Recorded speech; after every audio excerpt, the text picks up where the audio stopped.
Gepleýär Azatlyk Radiosu. Assalamu alaykum hormatly dinleyijiler.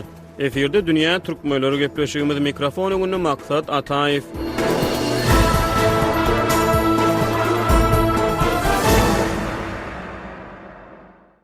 Türkmenistan garaşdyrlygyny ýa-ni Merkezi Aziýa Sewtine Sowet Soýuzynyň mirasynyň iň aýgytly el çeken ýurtlaryň biri boldy. Geçen 30 ýylyň dowamyny ýurdun şäherlerine, etraplaryna we owolaryna Sowet Soýuzy döwürlerine dakylan atlaryň en çemesi ýylyna üýtgedildi. Sowet döwrüni ýada salyp biljek islenlik nişan häkimetler tarapyndan tas ýok edildi. Garaşdyr türkmen döwleti feresaplyk bilen Sowet mirasyna derek öz ýoluny, uzak geçmişi dikeltmegi nazarlayan döwlet siýasatyny saýlap aldy. Munyň şeýledigine iň bolmany ýurdun we medeni giňişligine ulanýan retorikasy şaýatlyk edýär. Ýöne ýurtda Sowet mirasynyň uzaklaşmak finanşyklarynyň Sowet mektebiniň uçurumlary bolan fiýasy liderler tarapyndan öňe sürilmegi bu finanşyklaryň netijeligi babatda synçylarda sorag döredýär. Her neçikde bolsa garaşdyrlykdan soň ýurdun medeni giňişligine birden Seljuk sultanlary janlany, Togrul beg Alparslan, Ertuğrul Gaziýaly taryh şahsiýetleriň heýkelleri Aşgabatyň garaşdyrlyk meýdanyny öz ornuny tapdy. Türki halklaryň taryhynda sarpasy belen tutulýan şahsiýetleriň biri Oguz Hanyň heýkeli türkmen paýtagtyny orun tapdy. Türkmenistanyň prezidentiniň edara binasy soňu bilen Oguz Han köşkler toplumy atlandyryldy. Oguz Hany Gorkut Atany we Adrowaýaty bilen beýlek şahslary canlandyrýan suratlar türkmen manadyna şöhlelenýär. Bary 30 ýyl mundan ozal mektepleriň syn fotoglaryna Sowet lideri Vladimir Ilyich Leniniň portretleri asylýardy. Garaşdyrlykdan soň Leniniň portretleri ilki Saparmynat Niýazowyň, soňra Gurbanuly Berdimuhammedowyň, häzir bolsa Serdar Berdimuhammedowyň portretleri bilen çalşyldy. 150 ýyl töweregi mundan ozal türkmen giňişligine aralaşan Rus agalygy öz ýany bilen täze aň ýeti. Türkmen halkyna mahsus bolmadyk ýörelgeleri galy bertede täze endikleri getirdi. 20-nji asyryň başlaryna Rus paşasyny tawtdan agdyryp häkimiýeti ele geçiren bolşewik häkimetleri Paşa Russiýasyny güýç bilen birikdirilen giňişlikde taýýar häkimiýeti miras aldy. Sowet Soýuzynyň iň günorta çägini emele getiren türkmen topragynyň ýylaty bolşewik agylygyndan Sowet aňyetinden azat bolup bilmedi. Garaşsyz türkmen döwleti Sowet mirasyndan tutan ýerlilik bilen derhal el çekse-de soňky 30 ýyl bäri türkmen medeniýeti, türkmen intelligensiýa wekilleri resmi retorikada Sowet döwrüni agdamakdan saklanyp gelýär.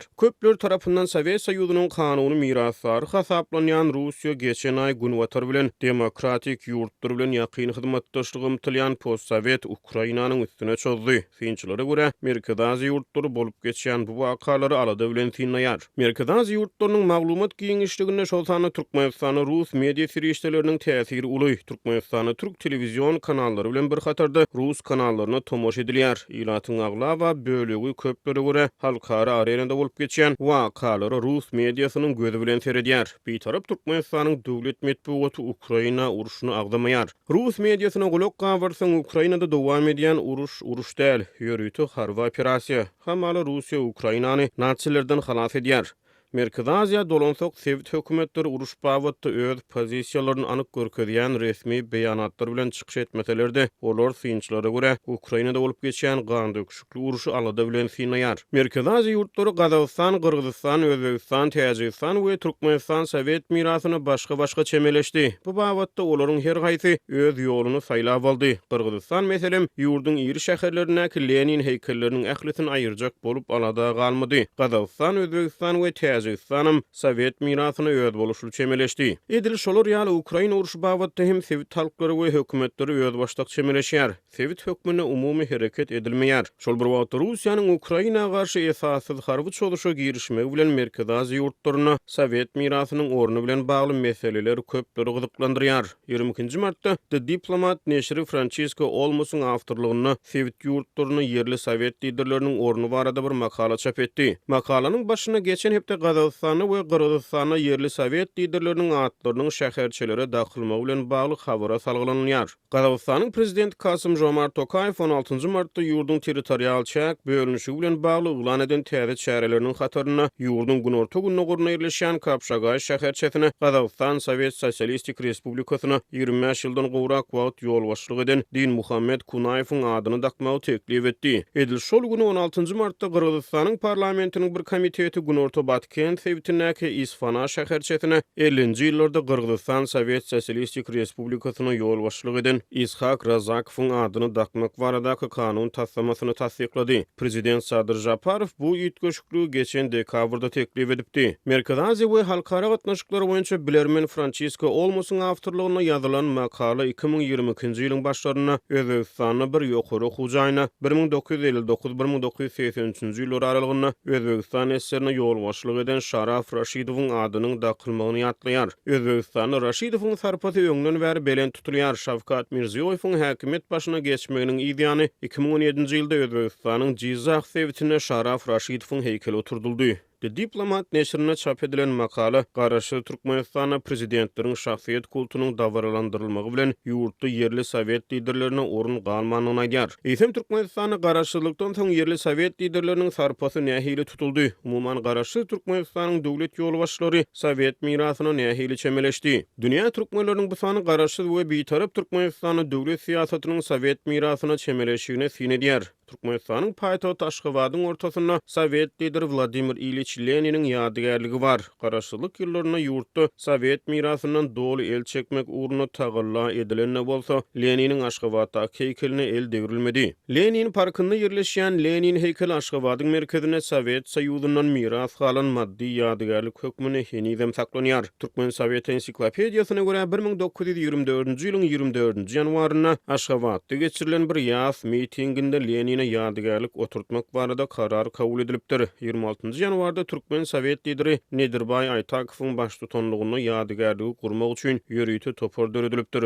Bu ýadygarlyk 1927-nji ýylyň 7-nji noýabryna açylypdyr. Pragada ýaşaýan türkmen ýazyjysy Hudaýberdi Haly Türkmenistanyň ilkinji prezidenti Saparmat Niýazowyň Aşgabatdaky Lenin heykeliniň ýykylmajakdygy barada aýdan sözlerini ýatlady. Türkmenistanyň Sowet döwrü bilen baglanyşykly birnäçe ýadygarlyklar, Sowet atlary bar. Ana Aşgabatyň orta tarapynda Leniniň ýadygarlygy bar. Şol ýadygarlyk häzir çendide aýrylanyp, ýa-da şol ýadygarlygy aýyrmak barada hiç şeýle gurrun gozgolanyk. Niýazow öz döwrüne, öz pikir garaýşyny telewizionyada aýtýardy, tele tomoşaçylara açyk aýdýardy, açyk gurrun berýärdi. Şol gurrunlaryň birinden Niýazow, ana bizde Leniniň heykeli bar, Aşgabatyň orta tarapynda ol gowy ýadygarlyk, biz oňa degijek däl, biz onu ýykmaz, şo durşuna da saklar dip aýtdy. Şol aýdan sözi hamana bir söz arasynda aýdan şekilli sözi, häzirki döwürde de öz güýçünde galýar, Leniniň ýadygarlygynyň golaýyny barýan adam ýok. Diýip türkmen ýazgysy aýtdy. Maglumat üçin aýdylsa Lenin Sowet Soýuzynyň düýbüni tutujy we ilkinji lider bolup köplere görä ýakyn taryhyň eň zulumkeş rejimleriniň birini esaslandyrdy. Lenin 1924-nji ýylda aradan çykdy. Ýöne onuň jesedi jaýlanmady we ýörüýte usul bilen henizem Kremldäki Lenin mawzoleyine saklanýar. Media maglumatlaryna görä 1991-nji ýylda Russiýanyň şol wagtky prezidenti Boris Yeltsin Leniniň jansyz jesedini jaýlamak meselesini gozgady. Ýöne Yeltsinden soň häkimet başyna geçen Vladimir Putin Leniniň jesediniň jaýlanmagyna garşy çykypdyr. Leniniň jansyz jesedi kommunizmiň iň naýwaşy nişanlarynyň biri hökmünde tas 100 ýyl bolay wagt bäri Rus paýtagyna ýörüýte usul bilen jaýlanman saklanýar. Türkmenistany we onuň paýtagy Aşgabatda bolşewik liderlerinden Ozal Paşa Russiýa üçin möhüm hasaplanan adamlaryň atlary köçelere we skwerlere dakylýardy. Türkmenistana bolşewik häkimet kök salmazdan Ozal Aşgabatda Göktepe Sowuşynyň ýakasy gaýşly generaly Skobelýewiň adyny götürýän meýdança bardy. Bolşewik häkimetiniň esaslandyrylmagy bilen Aşgabatdaky Skobelýew meýdançasyna Karl Marxyň ady takyldy. Karl Marx meýdançasy garaşçylykdan soň garaşçylyk meýdançasy boldy. Sowet döwründe Aşgabatdaky Karl Marx meýdançasynyň golaýyna Karl Marxyň adyny götürýän kitapxana bardy. Aşgabatda Sowet Soýuzy döwründe Karl Marx köçesi adlandyrylan köçe häzirki wagtda köşk köçesi adlandyrylýar. Türkmenistanyň prezidentiniň iş edarasy Oguzhan Köşkler toplumy öňkü Karl Marx häzirki köşk köçesiniň uğruna ýerleşýär. Türkmenleriň ýakynan tanaýan Rus generaly bolan Mikhail Skobelýewiň ýarany Nikolay Gradek Gradyakov'un ady hem 19-njy asyryň aýagyny Aşgabatyň şol wagtky iri köçeleriniň birine dakyldy. Gradyakov köçesi Sowetler döwründe Ostrovsky köçesi boldy. Ukraina asylly görnükli kommunist ýazyjy Nikolay Ostrovskynyň adyny götüren köçe häzirki wagtda Gurbanuly Berdimuhammedowyň atasy Berdimuhammed Anaýewiň agasy Aba Anaýewiň adyny götürýär. Aşgabatyň iň iri köçeleriniň biri bolan Mawtumuly köçesi Sowetler döwründe Svoboda köçesi adlandyrylýardy. Bu köçe Staliniň ölümünden soň 1961-nji ýyl içinde Stalin köçesi hem adlandyryldy. Paşa Rusiýa döwründe bolsa häzirki Mawtumuly, öňkü Stalin we Svoboda köçeleri adlandyrylan köçe Kuropatkin köçesi adlandyrylýardy. Rus generali Aleksey Kuropatkin general Skobelew bilen birlikde Göktepe söwüşine gatnaşdy. Ol Göktepe söwüşine Rus goşunlarynyň gazanan ýeňiş sebäpli Keramatly Georgi medalynyň 3-nji derejesi bilen syýylandy. Paşa Rusiýa döwründe Aşgabatyň häzirki Mawtumuly köçetine atdakylan general Kuropatkin 1890-1898-nji ýyllar aralygynda Zakaspy oblastynyň häkimi. 1898-1904-nji ýyllar aralygynda bolsa Rus imperiýasynyň uruş ministri boldy. Sowetler döwründe Türkmenistana yerli syýasy liderleri ýetişdi. Olaryň hatyryna meselem Gaýgysyz Atabaýew, Nedirbay Aýtakow, Şaja Batyrow, Suhan Babaýew,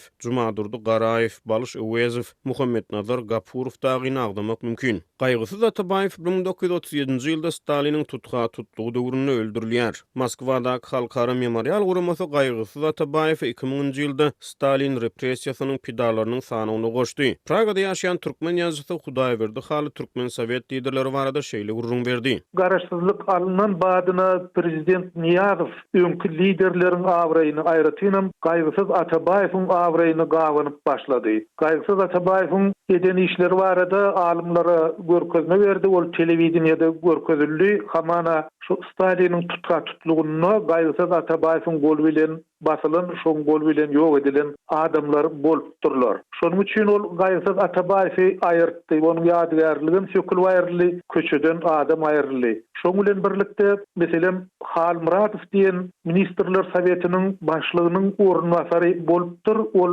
bir guramaçy ýolbaşy eken, onuň ady diklendi. Käbir atlar diklendi, käbir atlar diklenmedi. Meselem Şaja Batyrow. Şaja Batyrow belli bir döwürde Türkmenistanyň Kommunistik Partiýasynyň birinji sekretary boldy. Şaja Batyrow wezipesinden aýryldy, ýöne ony garalamadylar. Şaja Batyrowyň adyna oğlu bardy. Deherdenne şeýlede Şaja Batyrow adynaky köçe bardy. Meselem Balşegozowyň adyny ebedileşdirmek barada Niýazow görkezme beripdir. Meniň şaýat bolan zadym Balşegozowyň adyny tagta etrawyna kolhoza dakmak barada teklip bolupdyr.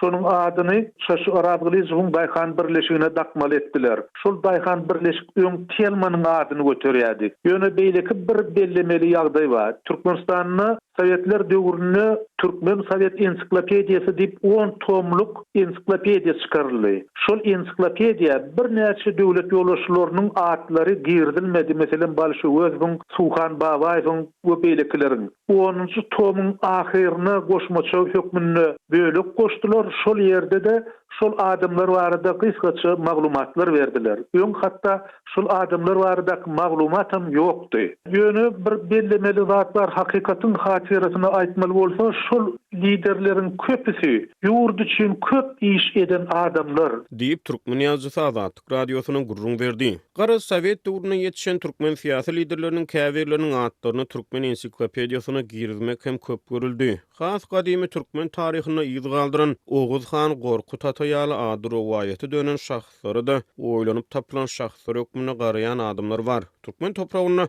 19-njy asyrda kolonial güýçlere garşy görüşip wepat bolan hanlaryň ýa-da serdarlaryň adyny götürýän gonomçylyk golaýmasa ilatly nokat ýok ýaly. Türkmen Sowet liderleriniň atlary bolsa köçeden aňyry geçmeýän bolsa gerek. Käbir daşary ýurt synçylaryna görä Türkmenistanyň ýyrky taryhy Oğuzlar döwrüni galy bersede Seljuklar döwrüni we buýsançly geçmişi halk hakydatyny oýarmak tagallalary 30 ýyl bäri dowam edýän mahaly ýazyjy Hudaýberdi haly Sowet mektebiniň uçurumlary bolan syýasy liderleriň şeýle synaşykda üstünlük gazanjana şüpheli garaýar. Sowet döwründäki ähli ýolbaşçylar Sowet mektebinden çykan adamlar, olar kommunistlerdi. Şoň bilen birlikde Türkmenistanyň ilkinji prezidenti gönüden göni öňkü Türkmenistanyň Kompartiýasynyň birinji sekretary, ondan soň ikinji prezidentim şol toplumdan ösüp yetişen adam, hatta Türkmenistanyň täze 3-nji prezidenti, häzirki ýaş prezident. O da Sowet döwrüniň adamy, Sowet mektebinde okudy, Sowet mektebinde bilim aldy, Sowet mektebinde taýýarlanan mugallimlaryň, kadrlaryň terbiýesini aldy. Bizim ýoldaşlarymyzyň ählisinde şol kommunistik akymyň täsiri bar. Bu yerde real hakikat, gönüden göni sosyalizmden gelip çıkan, komünizmden gelip çıkan ideya hem şol ideya bilen bağlanışykly siyasat häzirem dowam edýär. Hormatly dinleyijiler, dünýä türkmenleriniň bu sany hem tamam boldy. Ýene-de efir torkunlaryna duşuşýança hoş tag boluň.